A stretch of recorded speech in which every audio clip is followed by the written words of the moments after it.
Hello, welcome back to It's a Sign. Thank you for joining us today. We have another exciting topic to bring you from the ancients, as we often do. Our favorite place to be. Yeah. And today we are exploring superpowers of the Yogis. So I'll let Trey take us away and take us on this journey of magical powers. Yeah, when you think of superpowers, you kind of think of fantasy fiction, sci-fi, modern, Marvel, all that sort of thing. But did you know that over 3,000 years ago, the ancients of India were writing about superpowers? Superpowers has been immersed in their culture for a very, very long time. And to them, it wasn't just fiction. When we think of yoga now, we're probably thinking about a gentrified neighborhood with a clean yoga studio and either a skinny white woman or a chiseled man teaching different stretching postures, right? Mm-hmm. But yoga was once very different. For thousands of years, yoga had nothing to do with physical postures. Instead, it was a psycho-spiritual journey into the inner secrets of the self and the cosmos. This sounds way more fun, to be honest. Yeah, it does, doesn't it? And there are many different branches and limbs of yoga, many scrawling paths and practices to follow. Though in today's episode, we will be covering something referred to as Siddhi Yoga, or the attainment of supernatural powers. So,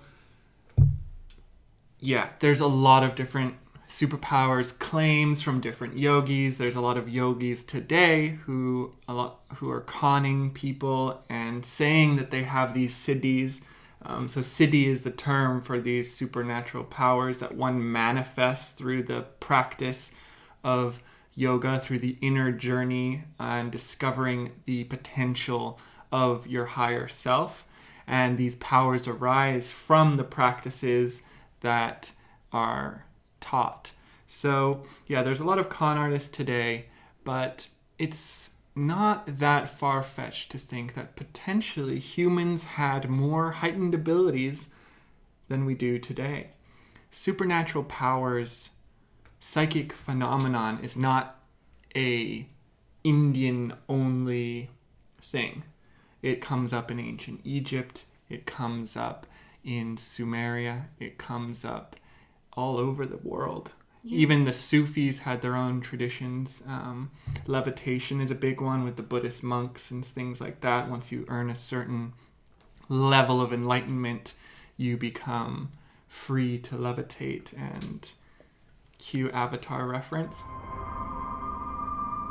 I figured you would show up sooner or later. And we also did an episode a little bit on levitation, but we more so focused on how tools were used to levitate objects, not so much the interpersonal journey. And in one of our last episodes, Ancient Technology, we talked about how the yogis used their supernatural powers to even control these ancient spacecraft called Vimanas. And if you want to check that out, it's in 2 episodes ago. Mm-hmm. But it is actually interesting, though, because most yogis will refer to these powers, though the powers are often seen as a dangerous distraction that leads the contemplative practitioner astray. Patanjali, who wrote the Yoga Sutras are one of the most widely spread yogic texts that many people teach and often misteach. But Patanjali, he was one of the first to kind of lay the scientific groundwork for yogic practices. And he takes a very similar attitude. To quote him, he says, "These powers are accomplishments for the mind that is outgoing, but obstacles to samadhi." And samadhi is kind of the nirvana, the attainment that yoga will achieve. And there was a commentator on the Yoga Sutras, and he said that the term siddhi, perfection or power, which occurs only 4 times in the sutra, is used here to mean supernatural powers. For a yogi, the powers noted in the previous sutra hinder the cultivation of samadhi, since they entice the mind back out into the realm of prakriti and thus are obstacles to the attainment of enlightenment. But for those whose mind is outgoing, that is, interested in the enticements of the world, they appear to be desirable accomplishments. A beggar says, and may even consider that a meager smattering of wealth to the fullness of riches, but a yogi should not think that these powers which appear spontaneously are the goal, and in fact must reject them. For how, he asks, can a genuine yogi take pleasure in things that are obstructions to the real goal of yoga? That the siddhis are potential impediments to the goal of yoga is a widespread position in Indo traditions. Regardless, we're going to talk about them here. Yeah. Because even Patanjali does bring them up and even refers to what potential powers could arise. And in most texts, and even one of the texts that I have called the Kundalini Tantra, it's nothing to do with sex. Just FYI, and we'll get into that a bit later. But a lot of texts refer to powers arising due to these practices. So there was a very interesting article written by a PhD, Dean Radin, and he kind of illuminates the subject. So I really want to dive in to him for a bit. But first, what do you think about supernatural powers? Do you think that they are possible? Do you think that humans have more potential to them that we maybe have lost over time? I think first I need to hear what kind of superpowers you're talking about. Okay. But I do think, I like to think, with no evidence that I don't know for sure, but I'd like to think that, especially things like time travel or something like that, I feel like it could be possible, or making things levitate. I have seen quite a lot of evidence, with our it was the levitation episode we did, not on YouTube, but what was that? Or acoustic levitation. I know that is tuning in with the music, but you can do it from your voice as well, so that could technically count as a superpower if you're manipulating things to move. Yeah, and telekinesis is definitely something that will come up. Yeah, but I kind of see what that guy was saying from what you just read, though, why, if you're going to practice something like this, it's why you would dismiss the powers, because I guess that would then be tapping back into ego, and I could imagine a lot of people wanting to get into this, so master this form of yoga so that they can have these powers, and so they can have these experiences, and that comes from a place of ego.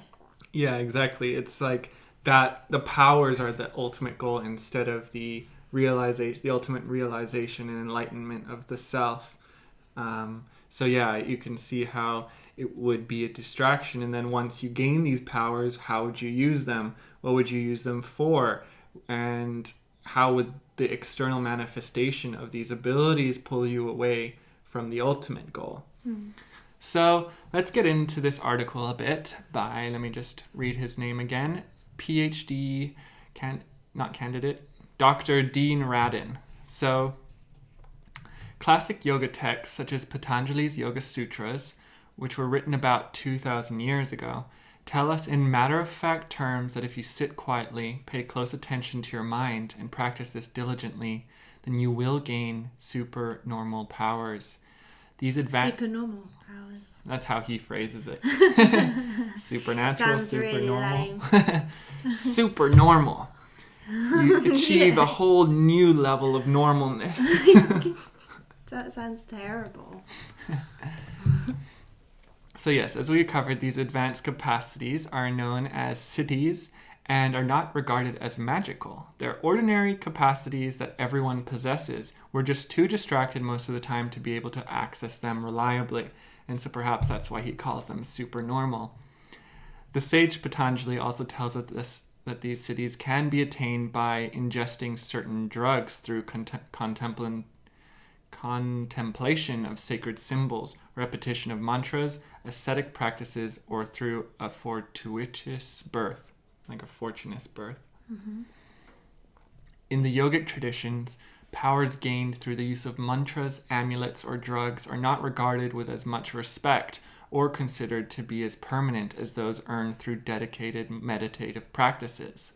The practice of these siddhi powers has little to do with traditional religious faith, divine intervention, or supernatural miracles. As Buddhist scholar Alan Wallace says, quote, "In Buddhism, these are not miracles in the sense of being supernatural events, any more than the discovery and amazing use of lasers are miraculous.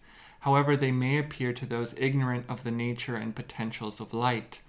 Such contemplatives claim to have realized the nature and potential of consciousness far beyond anything known in contemporary science. What may appear supernatural to a scientist or a lay person may seem perfectly natural to an advanced contemplative, such as certain technological advances may appear miraculous to a contemplative." So basically it's saying these people, as he refers to as contemplatives, have reached such a high level of attainment that there's what may seem supernatural is almost just as natural as walking or breathing. It's just something that you can do, something else that you can do. Yogic wisdom describes many variations of the siddhis, and today we'd associate the elementary siddhis with garden variety psychic phenomena. They include telepathy, mind-to-mind communication, clairvoyance, gaining information about distant or hidden objects beyond the reach of ordinary senses, precognition, clairvoyance through time, and psychokinesis, direct influence of matter by mind. For most people, psychic abilities manifest spontaneously and are rarely under conscious control. The experiences tend to be sporadic and fragmentary, and the most dramatic cases occur mainly during periods of extreme motivation. By contrast, the siddhis are said to be highly reliable and under complete conscious control. As such, they could be interpreted as exceedingly refined, well-cultivated forms of psychic phenomena. Now, there are more advanced siddhis, and these are said to include invisibility, levitation, invulnerability, super strength, and abilities often associated with comic book superheroes. All these abilities are also described in one form or another in shamanism and in the mystical teachings of other religions. In fact, most cultures throughout history have taken for granted that superpowers are real, albeit rare, and surveys today continue to show that the majority of the world's population still firmly believes in one or more of these capacities. So, here's a quote from Alfred Russel Wallace. "The whole history of science shows that whenever the educated and scientific men of any age have denied the facts of other investigators on a priori grounds of absurdity or impossibility, the deniers have always been wrong." So let that sink in. Even when Galileo was using the telescope, and I don't know if it was Galileo, the telescope guy, when he started seeing, they said that the telescope was witchcraft, destroyed it, burned it. He said, the planets were round, and they locked him up for it. So that's kind of what he's saying there, that most of the time when people have claimed something and it's like, oh, that's absurd, that can't be possible, most of the time they're wrong. So the Yoga Sutras provide a taxonomy of supernormal mental powers and means of obtaining them. Today we would classify most of the siddhis as various forms of psychic or psych phenomena. Others might be called exceptionally precise means of controlling the mind-body relationship. And before we get into them, we have to kind of go over a term called samyama.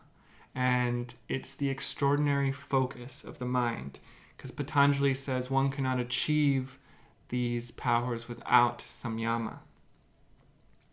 Unagi. Samyama. So Patanjali writes that the siddhis are attained after mastery of the last 3 steps of the Eightfold Path. The ability to simultaneously sustain concentration, meditation, and samadhi at will. Sustained in this context means holding a highly focused, unwavering, deeply absorbed meditative state as opposed to obsessive mental chattering. Considering that beginning meditators may be satisfied to hold an unwavering focus for 10 seconds, being able to do this for 15 minutes at a time may seem incredible. For hours without end, it is practically incomprehensible. But that's the level of mental control said to be required to exercise and attain the siddhis on demand. So, to be able to focus without a single flicker of distraction for hours at a time. What are they focusing on? It depends. So you can be focusing on different things. As you know, it can start in the beginning practices. Focusing on your breathing. Yeah, focusing on your breathing, focusing on organs, focusing on specific chakra points, focusing on a candle flame. These are all different practices that one can do. And as one begins to have an uninterrupted focus, one begins to peel back the layers of illusion and dive deeper into the nature of reality. And it's here, when you in the deeper levels of reality, that one can begin to access these powers. In the Vibhuti-pada, book 3 of the Yoga Sutras, Patanjali writes that samyama might seem special to the uninitiated, but it is rather crude compared to where you really want to go. In a translation of Sutra 3, quote, in comparison to the seedless and unbound goal of enlightenment, samyama is to be viewed as a coarse and external component. In other words, walking on water is trivial compared to what you really want to achieve, a state of near bija samadhi, or samadhi without seed, attenuation. So, depending on the nature of the object one is absorbed into during samyama, different siddhis are said to arise. So your question, what are people focusing on? This is kind of getting to that. This is not due to magical incantations, but a natural consequence of merging with the object of focus. For example, if one focuses on another person in samyama, one can have the potential to become the other person. The siddhi that arises is what we would call telepathy. In the science fiction television series Star Trek, this practice was depicted as the Vulcan mind meld. Telepathy occurs in the mind meld not because thoughts are transmitted from one person's mind to yours, but because while in samyama your mind breaks through the illusion of separation that tricks you into believing that you and the other person are different. In deep states of the absorptive mind meld, whether yogic or Vulcan, hostilic reality reigns. You are no longer two people, but one and the same. And the genius of Star Trek is that it is the dispassionate, hyper-rational, deeply focused Vulcans who can achieve this state, and not the attention-deficient, emotionally uncontrolled humans. As another example, in samyama, one may focus on the process of time, change, and transformation. The siddhi that arises is a simultaneous perception of the past, present, and the future. The idea that the present contains the past is common knowledge, and we call this memory. The idea that the present is also influenced by the future may seem odd, but this quasi-teleological concept is accommodated within today's physics. For example, in quantum theory, the idea that the present is constrained by both the past and the future is respectable. But of greater importance, there is now experimental evidence supporting it, which was published in 2012 in the journal Nature Physics. So by focusing on time and change, one can become unbound by the ideas of past, present, and future, just like unbound by the idea that you and I are separate. So, let's get into them. Approximately 25 cities are listed in the third book of the Yoga Sutras. An exact number is difficult to pin down because the abilities may be interpreted in different ways and there is some overlap. But we're going to go through some of the powers now and kind of have a back and forth of what we think about it. So, exceptional mind-body control. Basically, the ability to have perfect control over your mind and body. To be able to release whatever chemicals, control over your emotions, controls over your thoughts, your focus, your mind. Seems pretty basic, but none of us have really achieved it. No modern human has really achieved that, have they? Clairvoyance, the ability to gain knowledge unbound by the ordinary constraints of space and time and without the use of the ordinary senses, which includes precognition and telepathy. Clairvoyance is pretty well talked about. Yeah, like I think a lot of people in the spiritual community have tapped into their clairvoyance abilities. Yeah. I feel like I definitely have, like, I have tapped into clairvoyance, different types of clairvoyance abilities, but I wouldn't say I have that much control over it, except actually I guess when I'm doing a tarot reading and when I can like see potential timelines and stuff. Yeah. I've like sort of mastered that, but that's because it's like my profession, so I've like put the time and the practice into that. Yeah. Yeah, I've definitely had and experienced moments of clairvoyance, and I think like he was saying before in this article that we all experience some form of this in spontaneous moments here or there. Like whether with my it's clairaudience, it just comes in, doesn't it? Yeah. Completely randomly. And whether it's through like a near-death experience where we have some sort of transcendental phenomenon occur, or even if it's something as simple as thinking of a person and then 2 seconds later they call you, you know, that, you know, most people will dismiss that as a coincidence, but when it begins to happen over and over again, you know, you really begin to see that, oh, potentially we're tapping into something, that our minds are not actually separate. Yeah. Number 3, psychokinesis or mind-matter interaction, the ability of the mind to directly influence another. Mind control. And 15 of the cities fall into the category of clairvoyance, 4 fit into the category of psychokinesis, and 6 in mind-body control.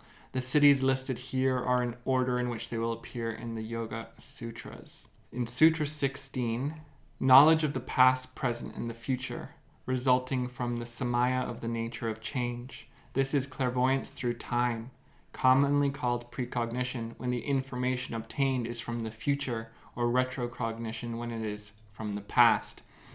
So through this, you could have knowledge of your past lives, potentially, or you could see threads of the future. And that's kind of what we think of most of the time when we think of like psychics, right? That they can see either into deeper realms where there's beings communicating in the present, or they can see threads of the future or traces of the past. The next one, knowledge of the meaning of sounds produced by all beings. Okay, so this is resulting from the samayana, or focus on the third ear. So the psychic ear, I guess, like the third eye. Or the concept of sound, words, or hearing. This may be interpreted as a form of clairvoyance or telepathy that extends beyond humans' minds and includes animals, insects, and other species. So being able to understand the language of trees, insects, animals, going beyond just, hearing things. Yeah. And there are old texts, including the King Solomon, who was said to be able to understand the language of animals. Could be that he had one of these abilities. Like Eliza Thornberry. Yeah, exactly. What was that show called again? The Wild Thornberries? Yeah. Darwin the monkey. She could talk to animals. Yeah, but she couldn't tell anyone. Yeah. And yeah, a lot of shamanic cultures also have this belief that their shamans can commune with the different spirits of nature and the different animals. Okay, knowledge of previous births and arising of future births. So this is also the clairvoyance of consciousness, like past lives, like how we were talking about, and also potentially what incarnation you will be born into next, or the ability to control what incarnation. Yeah, I know of like a few psychics who can see like the souls of like babies that might come in or are coming in and things like that. Yeah, and there's yogis who are said to have known who could control their death, right, and pass on to the next life when they're ready. Yeah. Okay, so here's one. This is invisibility, disappearance of the body from view as a result of looking at the body with the inner eye. This is sometimes translated as the power in invisibility. And because of the Sanskrit aphorism, which contains words suggesting a suspension of the coarse or limited projection of the body. Well, that's the most impressive one so far. Because Yeah. all the other ones, it's like they're like we've either had some experience with or we know of people who have. Yeah. And this one, like literally being invisible. You know. Yeah. Harry's invisible. And what's Kate. interesting is that it's called the suspension of the coarse or limited projection of the body. So if you view it in that way, it's almost like the yogis are talking that our bodies are projected into this reality. Yeah, like I often think that. Like Yeah. it's like a hollow. And that they can maybe either diffuse the light or pull back a certain veil. So Or that- like, yeah, if you think of like a projector projecting an image, it's like you could just put your hand over it and then Right. the projection's no longer visible. yeah, or withdraw the light of the projection Turn altogether. off the plug. Yeah. Put the dimmer on. All sorts of euphemisms. Here's a cool superpower: loving kindness in all. That's a nice superpower, isn't it? To mean that when one is imbued with joy, the state may induce similar feelings in others. So it may be interpreted as an unintentional or field-like form of psychokinesis, the ability, extreme empathic fields, so that when people step into your aura, they are imbued with a joy and a love. Yeah, there's lots of yogis that claim that. Yeah, and right? like I think the hugging saint Amma, there's this hugging saint in India called Amma, and many people report that when they hug her, they're like filled with light and love and like, you know, end up crying and stuff like that. Yeah, I always wonder like stuff like that because, you know, a lot of these gurus and yogis are like frauds, and I do think sometimes it's like brainwashing. Could be, yeah, because It's kind of like people, you know, who in religion, you know, they can feel like overwhelmed when a certain preacher is talking and filled with love and brought to Yeah. tears, and yeah, you know. and then that preacher could just It's be just that a skeptical scumbag. part of my mind. I just can't, you know, because there's just been so many cases of like. Yeah, It's No, like because I think humans are very easily brainwashed. yeah, definitely. And there's this phenomenon that happens in, I think, China and Japan. And I'll maybe put up a clip here. And it's where these masters of martial arts have somehow convinced their students that they can manipulate them with just their mind. And there's these videos online of the masters just going like this, like doing energy blasts, and their students fall over. Yeah. And then there was this one guy, and he was a like MMA fighter in China, and he went to go start challenging all these masters, Yeah. and he just beat the fuck out of them. Like they had nothing. Like they were trying to, you know, but to all their students, they were doing these like psychic blasts, and all their students were like flying backwards. But then they put the master and this MMA fighter in a ring. The MMA fighter just beat the hell out of them. Yeah, because it is, like it's the power that the teacher has over these people. Yeah. Yeah. So that one is hot. I don't know.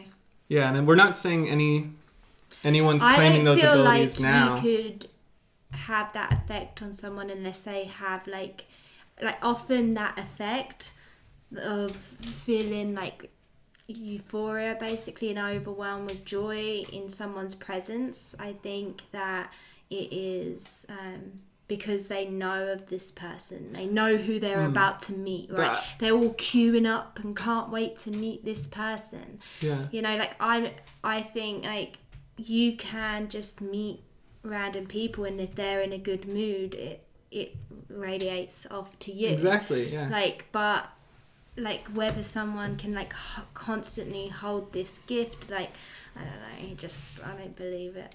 I think it's possible. I think I don't feel like in those situations where people are queuing up to meet someone. Yeah, who knows? Who knows if a saint is truly powerful or not? You know, there's a lot of claims of mystics and saints in the past, even today. Who knows if those claims are, even with Jesus and his claims, who knows if these, Mother Mary, all these people who could potentially have some sort of very loving aura, and that they're constantly immersed in this loving aura, and that they're projecting it outwards to the world.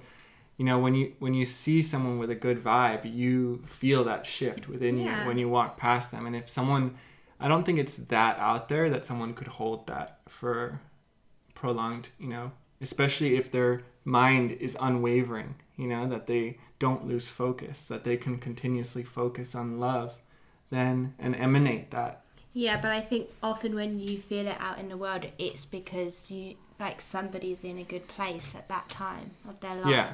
Yes. But that's what I'm saying. It's for most people, these states will be spontaneous. I've experienced incredible states of loving, profound love, and just feel like I'm radiating it. Yeah. But it's not something that it's a prolonged or a daily thing.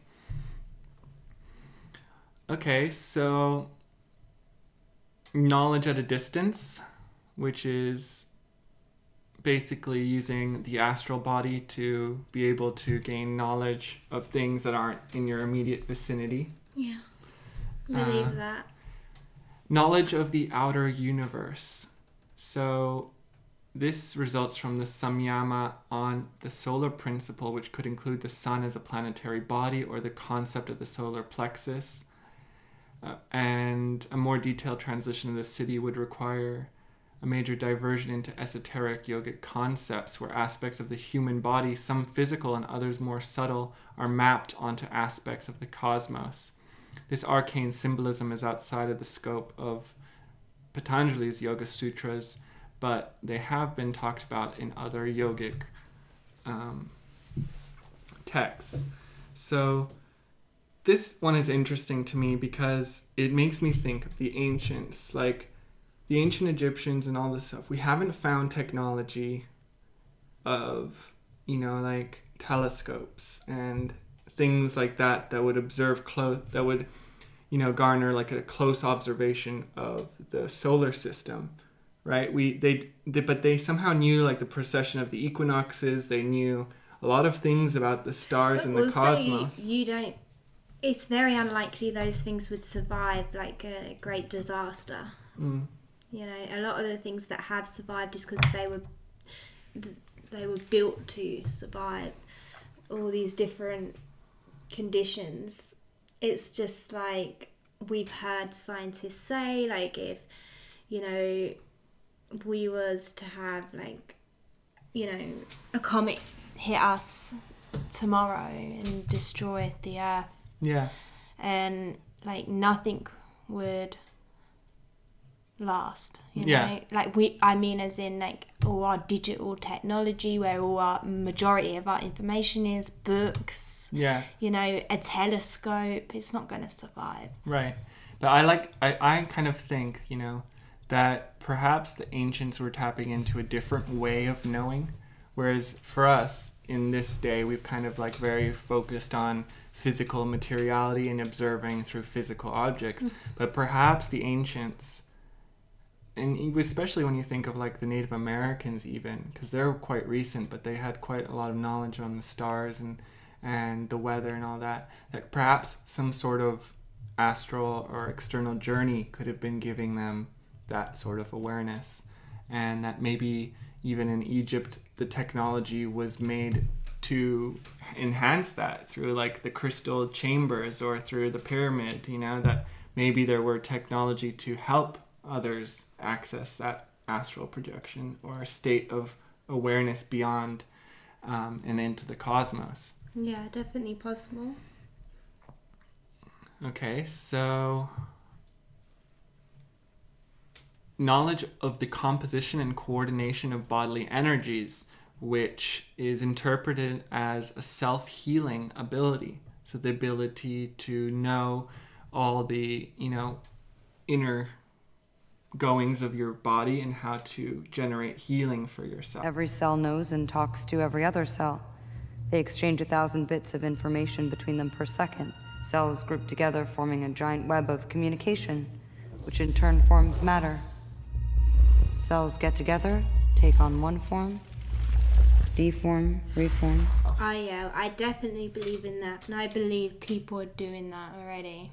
Yeah. I really hope that we do an episode soon on alternative healing. Yeah. Trying to convince Trey. No, I'm down for that. That'd be cool. He's not as keen. That'd be great. Okay, so liberation from hunger and thirst. We're just going to kind of go through a bit of these and not go into detail because some of them are self-explanatory. So, that one is breatharianism, basically. Yeah. But who knows if the body could access some sort of ethereal energy that would sustain the body. Yeah, I totally believe that there was a timeline where human beings didn't eat, or maybe they needed to drink, but definitely didn't need to eat. Like a plant, getting all its energy from the sun. I really believe that. And when you whether think it happened on this timeline that we're on, or whether it's like a parallel timeline, but I know that I just have this deep knowing that was a fact. Yeah, and when you think about Tesla's explanation of the etheric, substrate, that and potentially that our bodies could harness that. Yeah, if you think about the food that we actually eat, right, that keeps us alive, the food is just sunlight, right? Yeah. Because the plants, they grow from sunlight, they're created of sunlight. Then the animals, if you eat animal products, they eat the plants, or another animal that, was again made from sunlight. Yeah. So it's just things that have been grown from sunlight, and we're further down the chain. Mm-hmm. Yeah. And the yogis talk about prana, and they say that prana is in all living things in different levels. A very fresh vegetable is going to be full of prana. It's that life energy. Yeah. And when you eat it, your body transforms that prana, and you take in that prana as energy.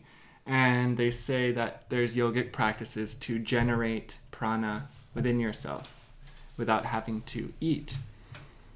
Okay, so now we're going to get into some of the cooler or more big ones.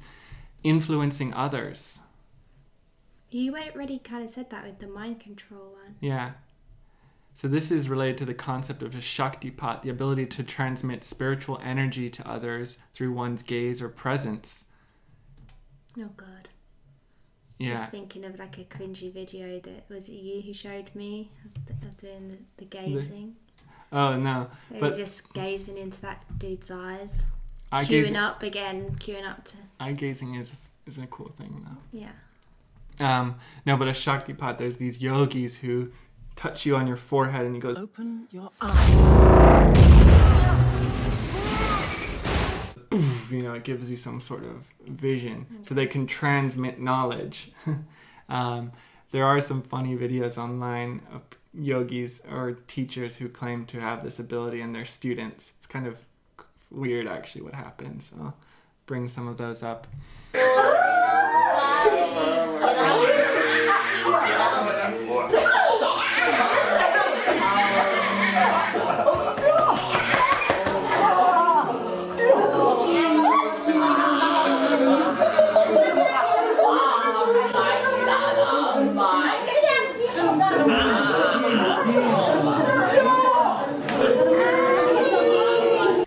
Levitation. Yeah. The ability to float, hover, fly, or walk on water. Clairaudience, talked about that. Freedom from bodily awareness and temporal attachments, so out-of-body experiences. Mastery over the elements. Manipulation of matter, including the size, appearance, and condition of the body. So able to change your hair color, your eye color, manipulate your skin tone. I've heard of this, actually, and a lot of people say that you can do it through, like, healthy eating as well. Yeah. And then perfection of the body, and it could be interpreted as melding of the mind-body control combined with psychokinesis, and would manifest as a rainbow body in the Tibetan tradition, or a light body.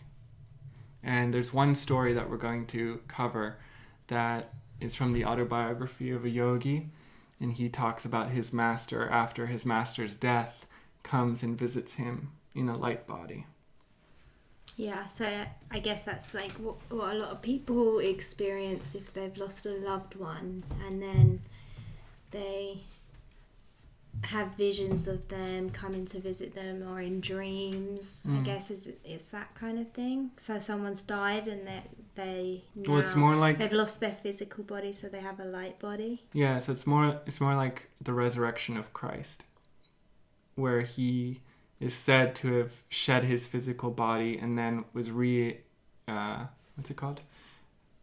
resurrected as in a light body. And it was said that this body was no longer of physical matter. It was made of light. And so it's kind of like Isn't that kind of similar to when you go out of body in astral projecting? No, because your astral body would still be existing even if you had a light body. So a light body would be able to manifest into the physical realm, and other people would be able to see it, even though you don't have a physical body. Yeah, which means you're dead. Which means your physical body is dead, no longer functioning. Why won't you say it? Because death implies that the person is dead. But it's I'm saying the physical body is dead. The physical body is no longer alive. Yeah. It's dead. That's so kidding me. Why won't you say it? Anyway, so there's a lot of other classical siddhis, and includes biolocation, the ability to simultaneously appear in more than one location. So having multiple bodies, light bodies that are alive. The ability to move very fast or cover great distances in a short amount of time. The ability to stay comfortably warm in extremely cold temperatures. That would be nice for skiing. Like called the ability to spend... Iceman. Yeah. Wofhoff. Wofhoff, yep. That is an example of someone who has that power now. Yeah, exactly. What's his name? Wim Hof. Wofhoff, I like Wofhoff. So the ability to suspend breathing or to hibernate indefinitely. Bears can hibernate. Lizards can hibernate. Can we hibernate? I was literally going down a tunnel of hibernation the other day. It's just such a crazy concept that animals do that. And there's stories... Blows my mind. There's stories and accounts of yogis who buried themselves in this state of hibernation, buried themselves alive, and their students would dig them up like 20 years later or stuff like that. That's like not normal hibernation. Like, don't bears just hibernate for winter? Yeah, so this is suspending the breath. So it's like indefinitely. And the ability to not be harmed by fire, and the ability to change the weather.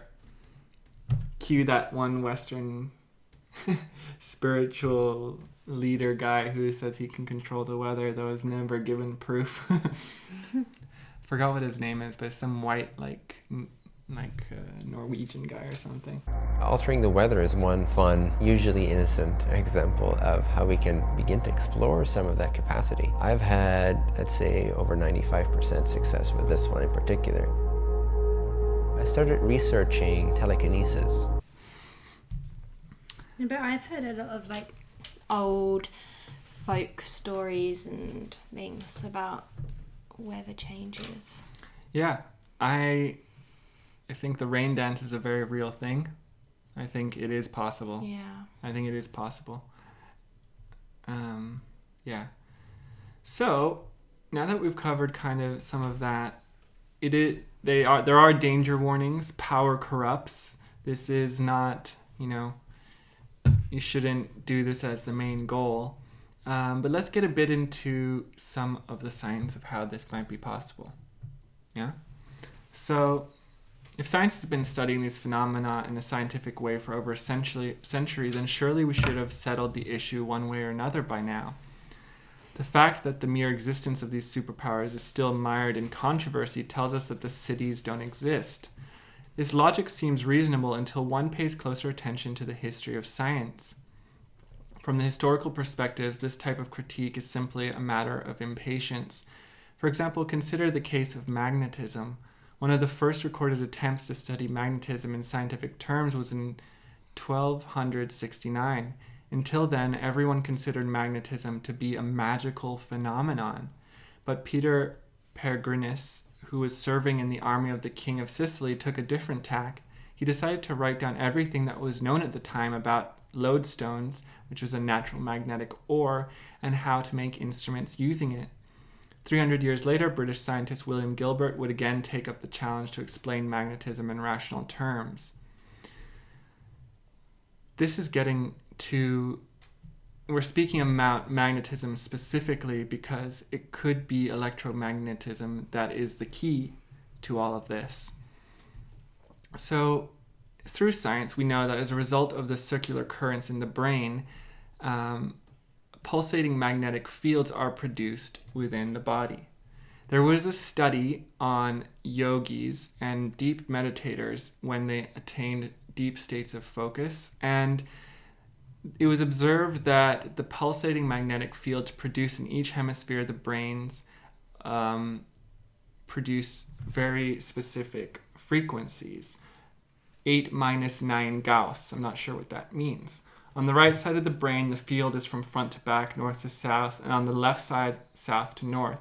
This would correspond to Ida and Pingala at this level of body energy. So they were observing these vroom, vroom, vroom, these syncopations going from the left and right hemisphere of the brain.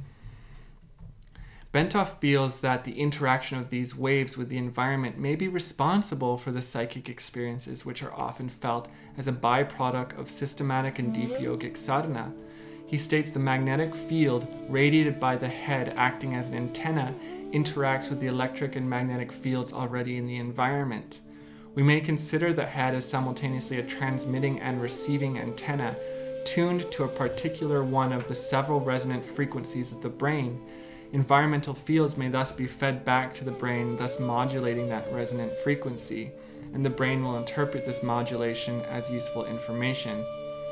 It is interesting to note that the rhythmic magnetic pulsation of the brain, which is set up in meditation at 7 cycles per second, is almost the same as the Earth's magnetic pulsation, whose donut-shaped field has a strength of 0.5 Gauss. These extra low frequency waves have a predominant frequency of about 7.5 cycles per second, and this is called the Schumann resonance. Another interesting point is that the brain wave frequency of 7 cycles per second is the region between alpha waves and theta waves. And this is the borderline between waking and sleeping, where we are most relaxed. And if we can stay awake in meditation, sets the brain up for creativity and intuition. It is the time we are most psychically receptive, and Professor Michael Persinger of the Laurentian University of Psychophysiology hypothesizes that the ELF waves may serve as the carriers for information connected with psychic phenomenon. And this fits in with Bentoff's theory that our brain's magnetic pulse of 7 cycles per second resonates with the environment to either transmit or receive information. So that's quite interesting. If we can control the frequency of our brain and enter some sort of liminal state, then perhaps we're tuning into some sort of field or connecting to some sort of web that allows us to receive and transmit psychic information. Yeah. Up to this point, Bentov tells us that there are 5 oscillating systems tuned to each other. The heart aorta system producing an oscillation in the spine and the skull of 7 cycles per second, which accelerates. The skull and brain up and down producing acoustical plane waves, kilohertz frequencies, which create. Standing waves within the ventricles of the brain in the audio and above ranges, which stimulate. A loop circuit in the sensory cortex at 7 cycles per second, which result in a magnetic field of opposite polarity pulsating at 7 cycles per second and interacting with the environmental fields, especially the ELF field resonating at about 7.5 cycles per second. So I think really what the yogic system was doing is getting supreme mastery over the frequencies within the body and the internal state and using it to create supernormal phenomenon. Yeah, and I get like how those states of mind we're in can actually change the environment, because I remember, I think it was back in like 2020 or 2021, and obviously around this time there's a lot of people like going within, meditating. They've got all this time on their hands, you know, they're not feeling as great, so they start, you know, doing these practices more. And there was like certain dates where these big mass meditations were set up for like people all over the world, you know, to meditate. And I think there was like somewhere it was like, you know, hundreds of thousands of people meditating at the exact same time all over the world. And the Schumann's resonance, yeah. Schumann's resonance can be like measured for the earth, and apparently like it spiked higher than it ever had in those periods of time when people were like doing this mass meditation, and it's actually been rising more than it ever has on record since 2020. And I think that's when a lot of people have begun to have like some kind of spiritual awakening or something like that. Obviously because it was the perfect environment for people to start actually looking at their lives and, you know, coming out of work and being able to do that inner work. And I also feel like when I meditate in a group, it's almost, for me, easier to sink in to a deeper state of meditation if everyone in the group is focused on a meditation. And there's like a phenomenon that happens with metronomes. Have you seen that? Where metronomes start on different intervals. So, you know, one's ticking at before the other one ticks, and there's a whole bunch of them. And then eventually they all start syncing up. Yeah, I've seen that. And I think something similar happens in states of group meditations. Yeah, and I do think that it can be at a distance. I think it can be just as powerful. Like with these ones where it's people all over the world, but they're all tuning into this same like collective consciousness. Yeah, especially when you begin. That's why I do think like distant healing works, like distant group meditations.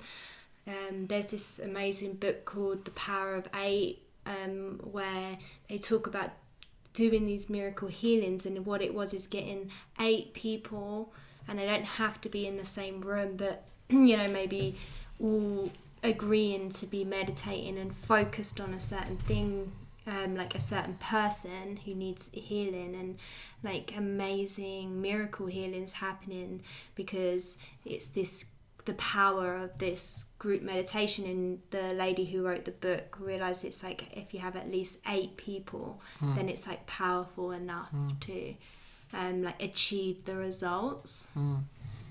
Yeah, and if you think about like quantum entanglement and things like that, and that, you know, particles can be connected through light years apart, and really beginning to dive into this quantum field, and if perhaps the yogis were maybe tapping into this state of awareness, on a very, very deep, even deeper than a subatomic level, if possibly it's possible to access that state of awareness.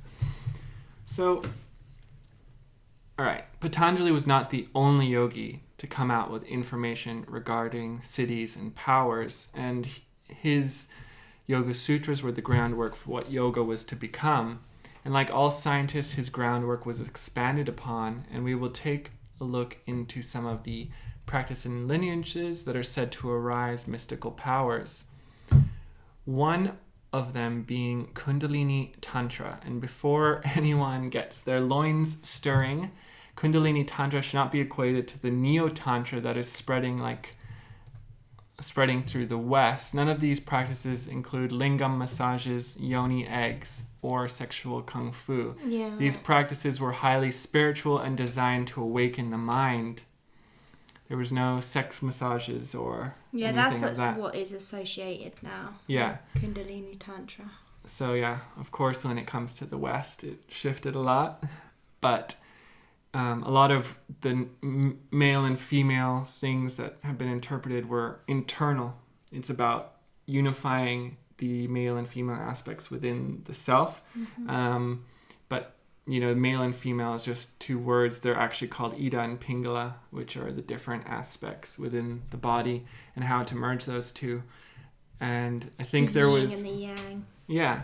I think there was one text found where there was advanced practitioners of a man and a woman who were very advanced in Kundalini Tantra, who then used their practices in meditation to harness the energy through a sexual position. And I think there was one text out of this giant ocean of Tantra, and the West took that one. Yeah. So, firstly, we have to understand what is Kundalini, and we will kind of get into it through this book named Kundalini Tantra, written by Swami Satyananda Saraswati. So, there is a lot to go through, and so I will kind of just go over it briefly so that you can go into it on your own time. But Kundalini is the name of a sleeping, dormant potential force in the human organism, and it is situated at the root of the spinal column. In the masculine body, it is in the perineum between the urinary and excretory organs, and in the female body, its location is at the root of the uterus in the cervix. This center is known as the Muladhara chakra, or the root chakra, and it is actually a physical structure. It is a small gland which you can take out and press. However, Kundalini is a dormant energy, and even if you press it, it will not explode like a bomb. To awaken Kundalini, you must prepare yourself through yogic techniques. And this is through the practices of different seated postures, breathing, visualization, and meditation.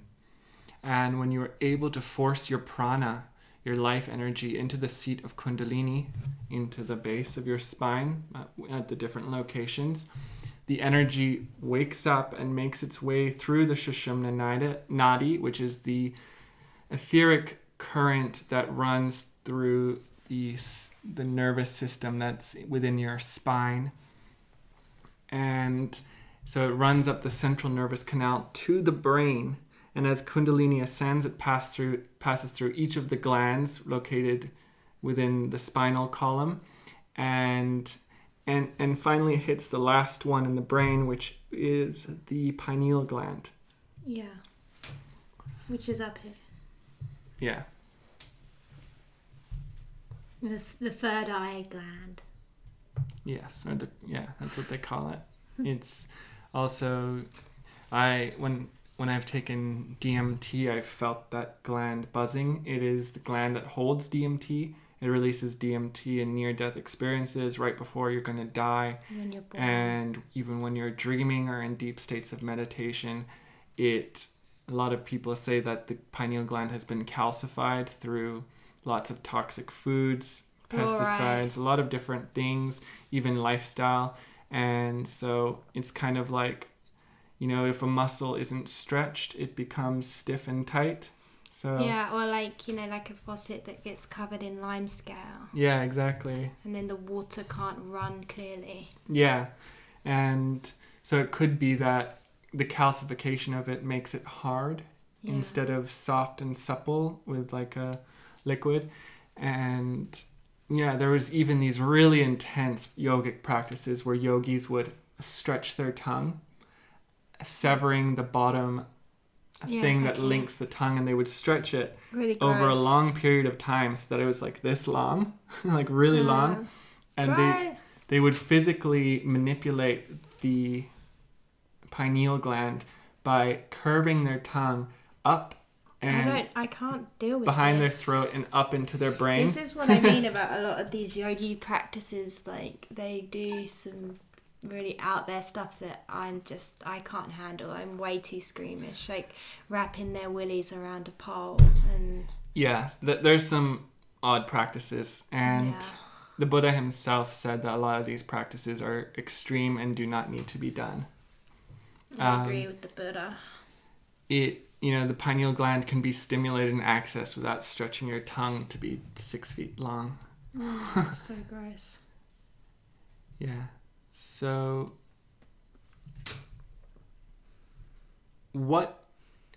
Kundalini can be awakened by anyone, and it is a process of metamorphosis. When Kundalini awakens, the physical body actually undergoes many changes, and generally they're positive, but they can be negative also. So when the Shakti, which is the energy, wakes up, the cells in the body are completely charged with an like an electricity, and a process of rejuvenation also starts.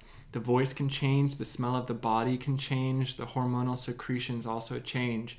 In fact, the transformation of cells in the body and brain takes place at a much higher rate than normal. And these are just a few observations. So why awaken Kundalini? I mean, if you want to awaken Kundalini for psychic powers, then please go on with your own destiny. But if you want to awaken Kundalini in order to enjoy communication between Shiva and Shakti, which is the ultimate realization, that is also and that's like entering samadhi and experiencing the absolute in the cosmos. It's quite a supernatural experience to have a Kundalini awakening, as it's said in the West. And Kundalini can awaken spontaneously for short periods of time, and it can also be awakened permanently. It is a real physical thing within your nervous system, and sometimes if it is awakened too early or without proper preparation, it can feel like the surge of electricity that's going through your nervous system is too hot, and it can actually potentially burn you from the inside. It's one of the dangers that they say. Have they ever scientifically tested someone while their Kundalini is rising? I'm not sure. That's what I'd like to know, because it's like they say it's a real physical thing, but it's like, where's the evidence? Yeah. I believe they can feel it, but it's because I think you can have a lot of those sort of experiences while, spiritual experiences, but whether it is translates into a real physical experience, I would be interested to know. Yeah, and they say that this, Kundalini energy is what can even preserve your cells, make you keep looking younger for long periods of time. There's all these yogis who are hundreds of years old and their skin doesn't even look wrinkly. Yeah. So yeah, let's go on to a bit of the chakras. So the literal meaning of the word chakra is a wheel or circle, but they are vortices of psychic energy and are visualized and experienced as circular movements of energy at particular rates of vibrations. And in each person there is a lot of them, a lot of different chakras, but we mainly focus on the 7. spectrum of the 7 that are located within the different areas within your spinal column and brain. So here's a little photo of where these parts are located, where these nerve clusters can be found. The nerve centers are not situated inside the spinal cord itself, but lie like junctions on the interior walls of the spinal column. If you cut the spinal cord traversely at different levels, you can see that the gray matter in the cross-section resembles the lotus shape, and the ascending and descending tracts of nerve fibers correspond to the nadis. So even when you think of the Egyptian Eye of Horus, it resembles the pineal gland at a cross-section. So it could be that the yogis are visualizing them as a lotus because of how it appears when you cross-section and cut it into the gray matter. And the communicating nerve fibers control the different physiological functions of that portion of the body. And many books state that the chakras are reservoirs of power, but this is not true. A chakra is like a centrally placed electricity pole from which electrical wires are run to in different places, houses and street lights in the vicinity. This arrangement is the same for each of the chakras. The nadis which emerge from the chakras carry prana in both directions. So nadis is like the nerves themselves that run through the entire body, and there's thousands of them. And they carry the prana, the life force energy, in multiple directions. So there's a forward and backward pranic motion in the nadis and a flow of the alternating current in electrical wires. The outgoing communication and the incoming reaction enter and leave the chakra in the form of this pranic flow in the corresponding nadis. There are said to be six chakras in the human body which are directly connected with the higher unillumined centers of the brain.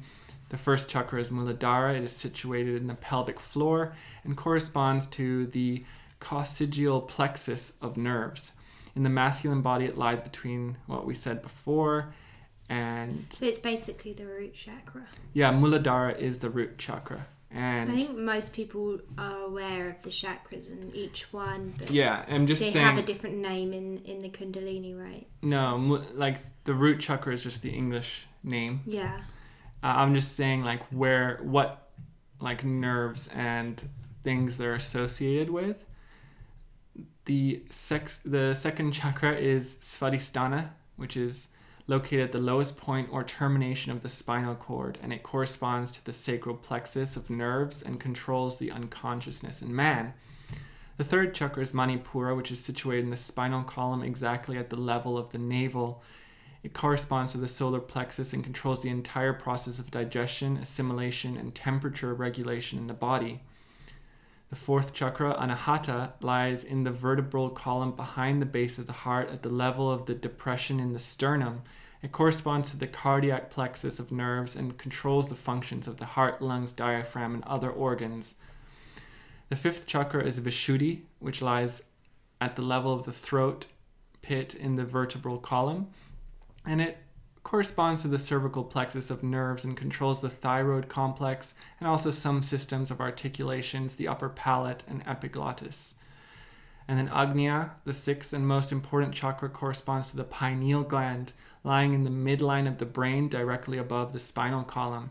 This chakra controls the muscles and the onset of sexual activity in man and women. Tantra and yoga maintain the Agnya chakra, the command center, and it has complete control over all the functions within the other chakras. So there are also two higher centers in the brain, which are commonly referred to in Kundalini Yoga as Bindu and Sahasrara. Bindu is located at the top back of the head, where Hindu Brahmins remain a tuft of hair, man bun area. Or back here, I think, right there. This is the point where the oneness first divides itself into many. And Bindu feeds the whole optic system and is also the seat of nectar or Amrita. They say there's a nectar that can drip down from the brain. Sahasrara is supreme. It is the final culmination of the Kundalini Shakti. It is the seat of the higher awareness.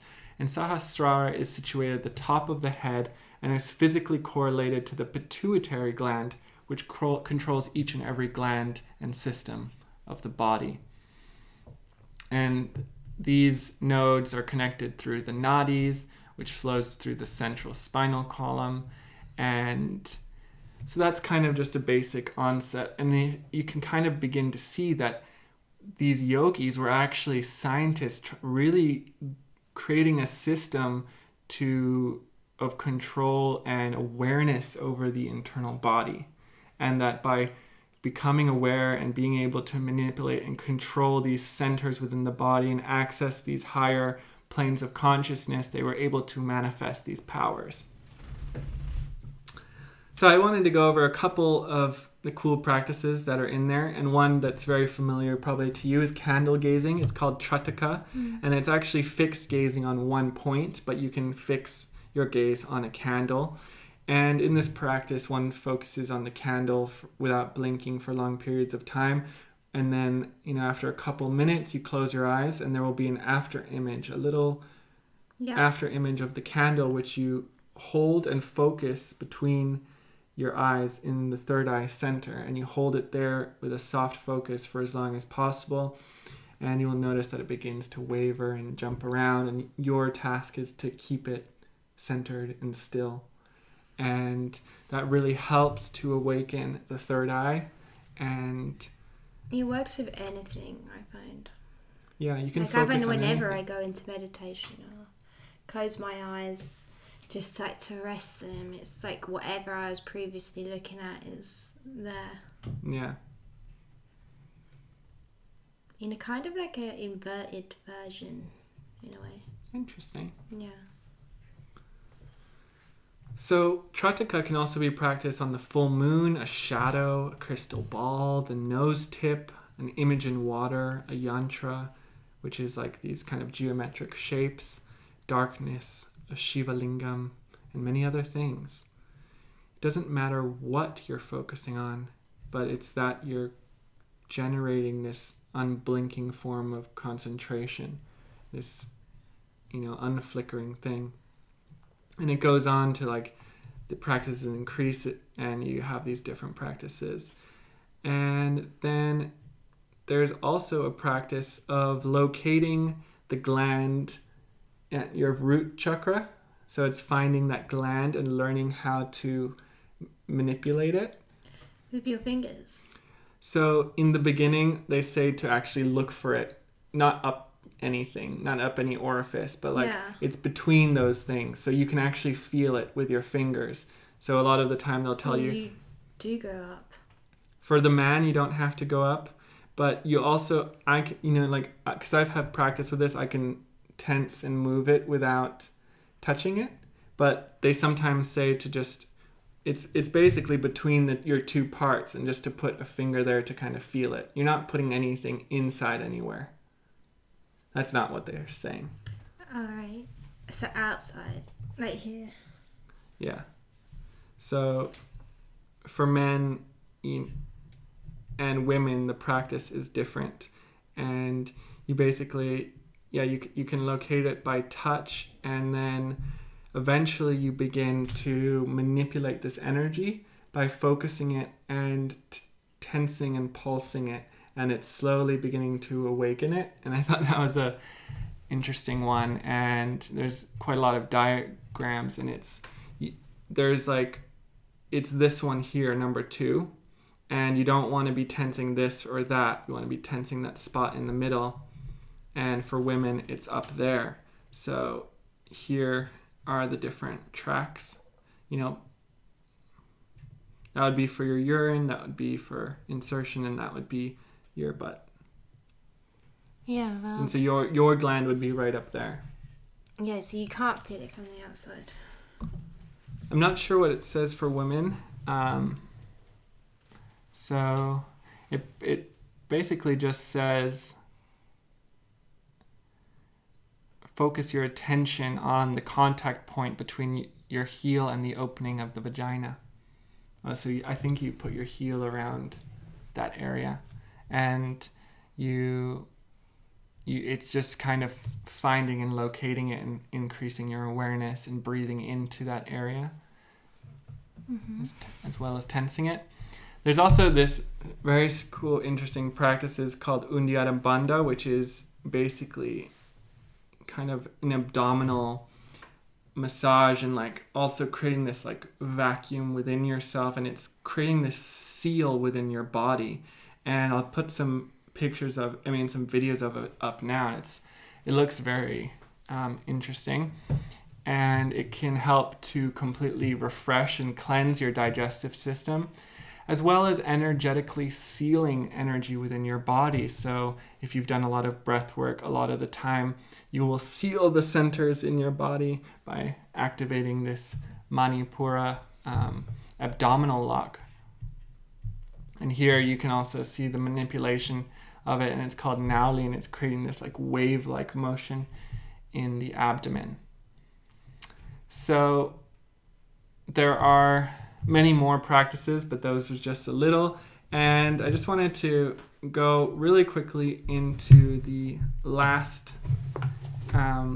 what this book says mastering these powers will give you. So for this book, it tells you to go through each of the chakra practices for a month. And it could take a lot longer than that to master it. It depends on how quickly you take. 1 chakra per month. Yeah. Oh, okay. But it's not 1 chakra per month. It's like cumulative. So you start with 1, and then the next month you're doing both. You're doing, okay. So if you start with the root on the first month, then on the second month you'll be doing the root and the sacral. So for Muladhara, which is the root chakra, full knowledge of Kundalini and the power to awaken it. Mastery will grant you levitation, control of the body, breath, and mind, and ability to produce any smell for oneself or other. You will be free from disease, cheerful, and full of gladness. Nice. Second one, no fear of water, intuitional knowledge, knowledge of astral entities, power of tasting anything desired for oneself and others. Chocolate. Third chakra, Manipura, acquisition of hidden treasure, no fear of fire, knowledge of one's own body, freedom from disease, withdrawal of energy to Sahasrara. The heart chakra, control of prana and ability to heal others, cosmic love, inspired speech, gift of poetry, your words bear fruit, maybe a manifestation of sorts, intense concentration and complete control of the senses.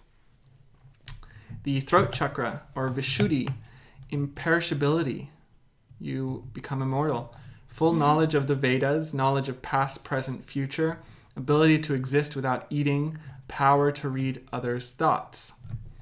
The Agnya, or the third eye, able to enter another body at will, becomes all-knowing and all-seeing, acquisition of the powers, some of the powers that we talked about in Patanjali, and realization of unity with Brahman, which is supreme consciousness.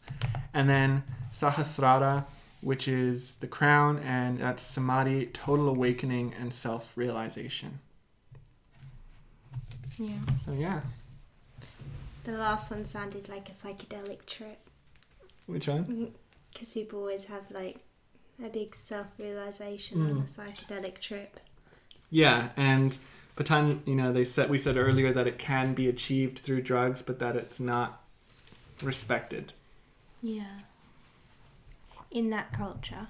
Because I think like in some cultures, like ayahuasca is a massive part of their... Yeah, and I mean, the Indians, when they were channeling the Vedas and Sanskrit and everything, there were yogis who were just drugged up on soma, which is this ayahuasca type thing. It was like it was called soma, and they were given this. It's like a plant medicine of something. And there would be caretakers, and these yogis would be going into these states, and when they would come back, the caretakers would just give them more soma. Oh, God. And then they were the ones who came back with all the knowledge of the Vedas. Yeah. And with Sanskrit language and all of these yogic practices. Yeah, I feel like, to be honest, that's likely where a lot of like, teachings have come from. And like even earlier, like a video was suggested to me, like Jesus was on psychedelics. It's believable. Yeah, there are he was taking mushrooms and stuff like that.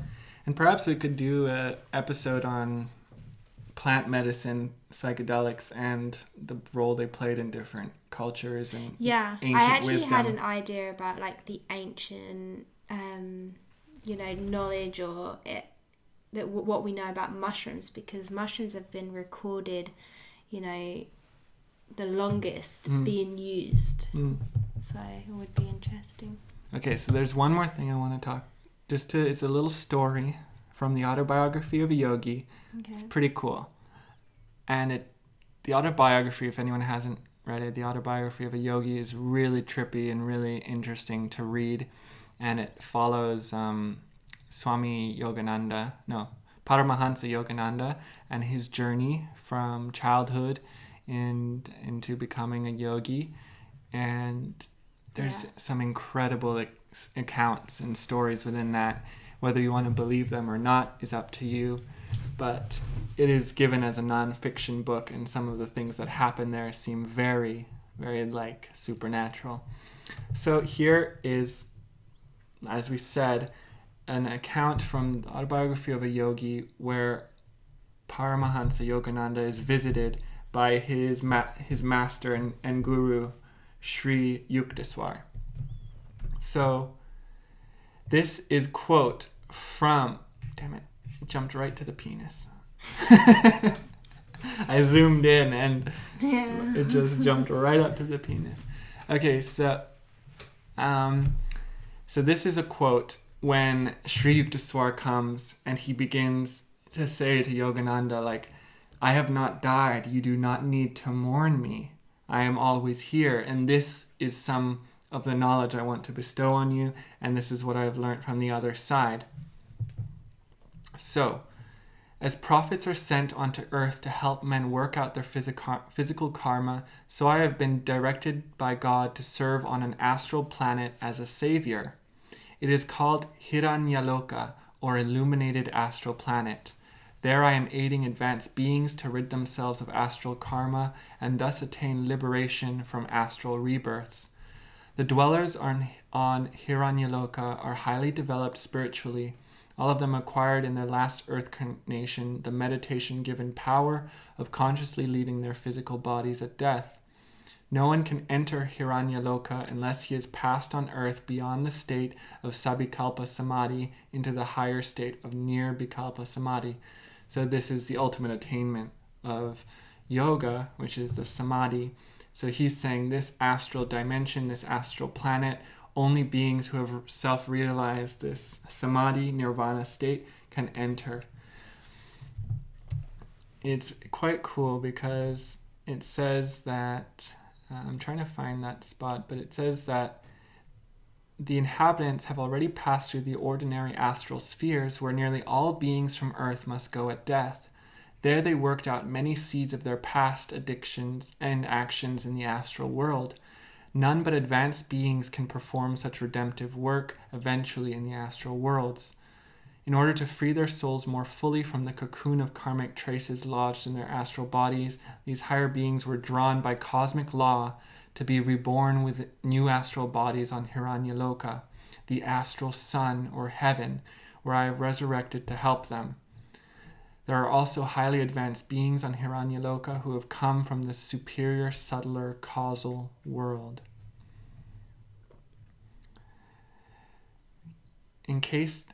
So he goes on to say, God encased the human soul in 3 bodies: the causal body, the astral body, seat of man's mental and emotional natures, and the gross physical body. On earth, man is equipped with his physical senses. An astral being works with his consciousness and feelings, and a body made of lifetrons. A causal-bodied being remains in the blissful realm of ideas. My work is with those astral beings who are preparing to enter the causal world. There are many astral planets teeming with astral beings. The inhabitants use astral planes or masses of light to travel from one planet to another, faster than electricity and radioactive energies. The astral universe, made of various subtle vibrations of light and color, is hundreds of times larger than the material cosmos. The entire physical creation hangs like a little solid basket under the huge luminous balloon of the astral sphere.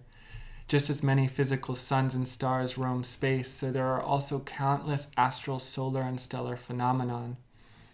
The astral luminaries resemble the aurora borealis, the sunny astral aurora being more dazzling than the mild-rayed moon aura. The astral day and night are longer than those of earth.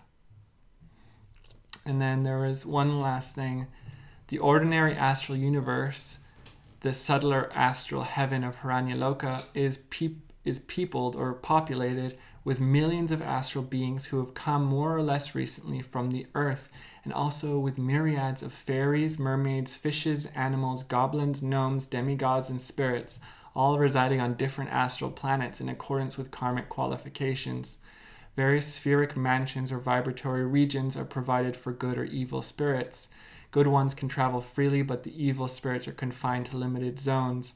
In the same way that human beings live on the surface of the earth, worms inside the soil, fish in water, and birds in air, so astral beings of different grades are assigned to suitable vibratory quarters.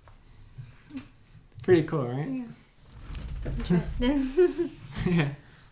It's quite an interesting... And in this account, his master appeared in a light body. Yeah. And he could actually touch his master, and they had like a physical connection. But throughout this entire book, there are accounts of levitating yogis wrestling tigers in the wild, yogis who can produce scents, any scent one wants, yogis who have multiple bodies, yogis who can, teleport from one direction to another. So it's a really cool book to dive into. But yeah, so what do you think? Are yogic powers possible? Do you think that yogis and humans alike, any human, can possess these abilities? Yeah. Yeah, like I do think most of them. Yeah. Yeah. Cool. So I guess we're wrapping up then. Well, what about you? Like, I don't know for sure. Yeah. Do I? Like, there's nothing. A lot of it's like anecdotal evidence. So yeah, I think our minds are very locked into the physical dimension. Yeah. I think everything we think we know, see, hear, feel, and believe is based on physical evidence of the thin material world. And I think, just like Sri Yukteswar said, that the physical world is just a tiny basket hanging beneath the great balloon of the astral dimensions. And I think, like what we see now, what we feel now, this entire physical materiality is a thin crust, a very thin crust on the surface of experience, on the surface of the greater cosmos. And that behind it, or, deeper within, there is so much more to uncover. And I think once the mind can become aware of these things, then I think truly amazing things can happen. Especially when you look at the Iceman, he can control his temperature in the body. And there's monks who have been doing that for generations. If we can become aware of every phenomenon within the body, control our electromagnetic field and our resonance, if we can not only that, but transcend into the causal planes, the astral dimensions, and begin to manipulate matter and understand that, we're no longer separate from the physical universe, that our mind is actually encompassing it all, that, our mind is not limited to the physical body, then I think these powers are just scratching the surface of what we can really do. yeah, I definitely believe in a lot of that stuff, but I also feel like it's not like something you have to do within like the yogi religion and exactly the way that they say to do things. Like, if you follow these steps, do it in it just like this, then you'll have success. Because I think people can reach these abilities just like the Iceman without doing the yogic practices. No, and it's the same within like witchcraft, because like I practice witchcraft, but there's a lot of witchcraft where it's like you have to do this, on a Tuesday and like follow all these rules. But I think like there's always space for everyone, like as individuals, to reach like magic and supernatural powers in their own unique way.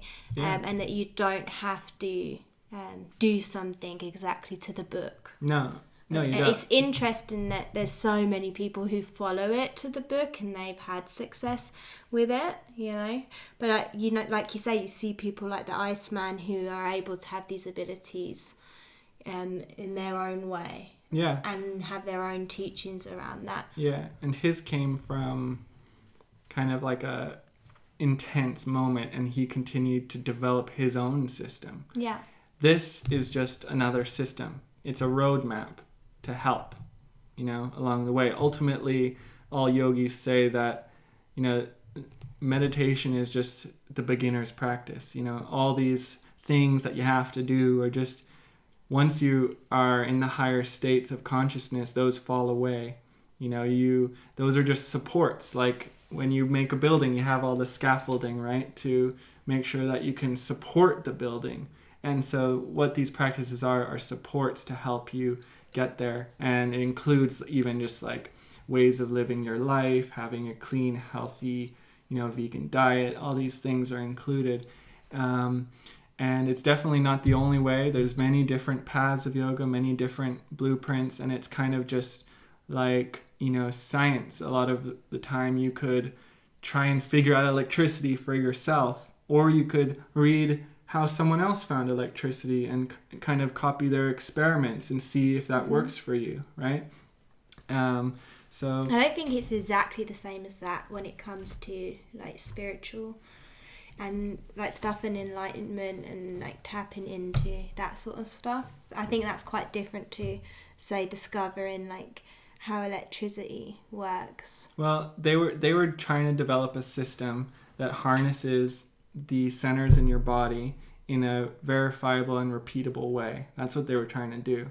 And so that's what they began to teach, and they began to see results. And so they were like, okay, this here, and it wasn't developed instantly, but it was developed through many teachers and many people over the time. And and there's totally different cultures who have their own systems. Definitely. Like the Native Americans and a lot of cultures, ancient cultures that are very spiritual and have completely different teachings, but at the end of it, it's all about getting that, that connection to oneness. But I like, it's just like the tree of life, the Kabbalah.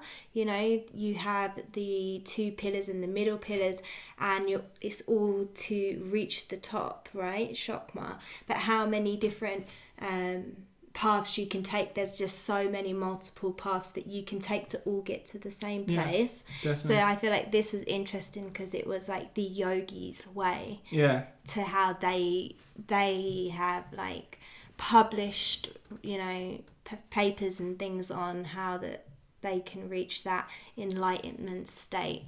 And they've got like a long history of it as well, which is interesting. Just like electricity, there's many ways to produce electricity. You can produce electricity in AC currents, DC currents. You can do it through a windmill. You can do it through hydroelectricity. You can do it through This is what I solar put up power. with. Like, this is what I have to put up with. I think it's a good analogy, especially considering it's like using an electrical nervous system in the body. Okay. Yeah, I agree. Good. All right, great. Awesome. So let us know in the comments if you believe in the powers, if you believe it's possible. If you want to try achieving powers for yourself, pick up, I highly recommend Kundalini Tantra by Swami Satyananda Saraswati. You love saying his name, don't you? Yep, I do. Read the Yoga Sutras, and let us know with any video proof if you have developed any spiritual powers. And if you can levitate, then feel free to fly over, send us an email over the interweb or a mind message. Or just post it online and you'll go viral. Like, don't even worry about us. Like, that's amazing. Cool. All right, guys, thank you so much for watching, and we will see you next week. We'll see you next week, and feel free to like, comment, and subscribe. Really helps us out. We've been really enjoying reading your comments and your feedback. And if you feel like watching any old episodes, then we have a whole backlog of many episodes, probably like 30 episodes that aren't on YouTube, which are only on audio platforms, and you can access that through our main directory on Anchor, but we're on most platforms, and we're in the description. Okay. All right, guys. Thank you guys. See ya. Bye. Bye.